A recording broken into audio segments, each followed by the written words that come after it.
พิธีเปิดตัวบริษัทดีโกลาวจำกัดผู้เดียวจำหน่ายและบริการหลังการขายรถจักรไฟฟ้าของไทยได้เปิดขึ้นอย่างเป็นทางการ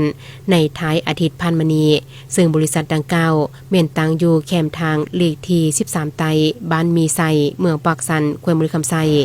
ด้วยให้เกียรติของรวมในพิธีของทานโซนธนูธรรมวงศ์เจ้าแขวงบริคำไซ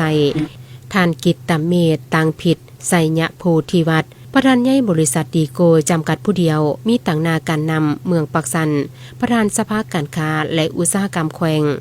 ตลอดทอดภาคส่วนธุรกิจและบุคคลแขกทึกเชิญจากแผนกการออมค้างเข้าร่วมในพิธีท่านไพวันศรีพันดรผู้อำนวยการบริษัทดีโกลาวจำกัดผู้เดียวสาขาแขวงบริคำไซได้กล่าวรายงานการเปิดตัวบริษัทดีโกลาวรถจักรไฟฟ้าแห่งแถบอิฐของผลิตภัณฑ์ของไทย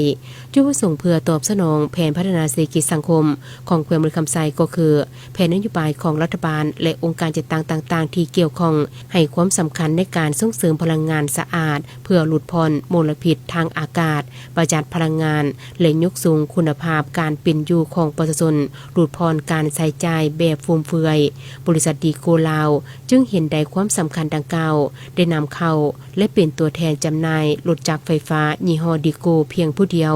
ในสาธารณรัฐประชาธิปไตยประชาชนลาวรถจักรไฟฟ้ายี่ห้อดีโก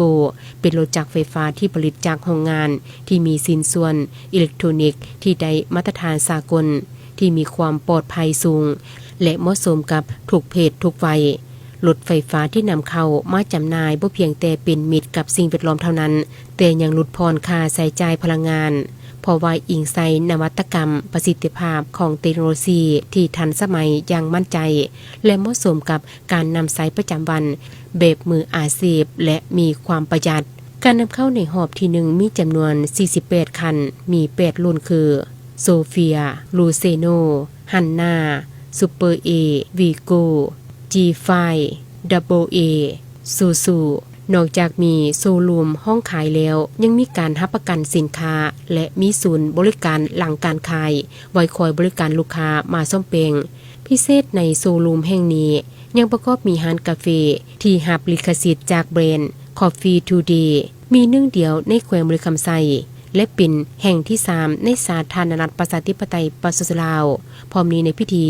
ยังได้ตัดแถบผ้าลั่นของเกาบาทเพื่อเป็นสัญลักษณ์ให้แก่การเปิดงานในครั้งนี้จังเป็นทางการพร้อมทั้งมอบของควรที่ระลึกให้แก่แขกที่เข้าร่วมในครั้งนี้นำอีก